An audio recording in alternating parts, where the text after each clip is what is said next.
changes in Japan? Well, he has resigned. He actually ended being Japan's longest-serving prime minister, and his resignation came only days after that milestone was reached. As we look at the legacy of Abe, we know that he's led to a great stability in Japanese politics, and he's been able to carve out a position for Japan in a new world order. As we look to the election of his successor, this will simply be within the ruling Liberal Democratic Party, but the expectation is that a lot of the foreign policy initiatives that Abe has adopted will continue with the new leadership.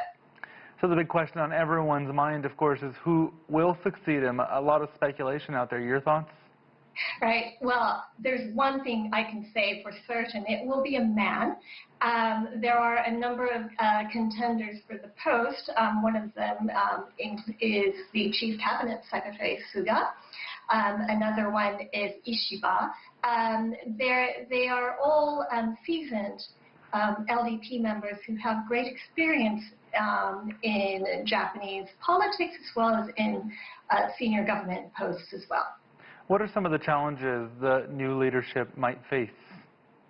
Right. Well, in the immediate, 2020, of course, has been defined by the global pandemic, so the new leader, of course, will have to deal with that. But looking at it in a more longer-term perspective, it's really to carve out Japan's position in the future. As you know, the Asia-Pacific region is going through a lot of change and a lot of shifts in the global order, too. And here in the United States, we're having an election in November. So it's really to figure out what kind of partnerships Japan can have, how it can assert its own interests and work with other countries.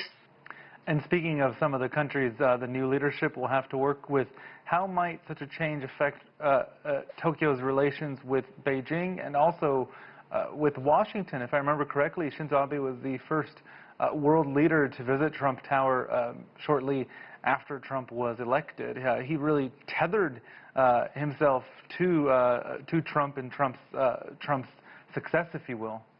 Right. So Abe really invested a lot in personal diplomacy when it came to dealing with President Trump. And they went golfing together. They did a lot of things together. And the end result is that Japan still has a very solid relationship with the United States, and its security still is very much dependent on the U.S. security umbrella.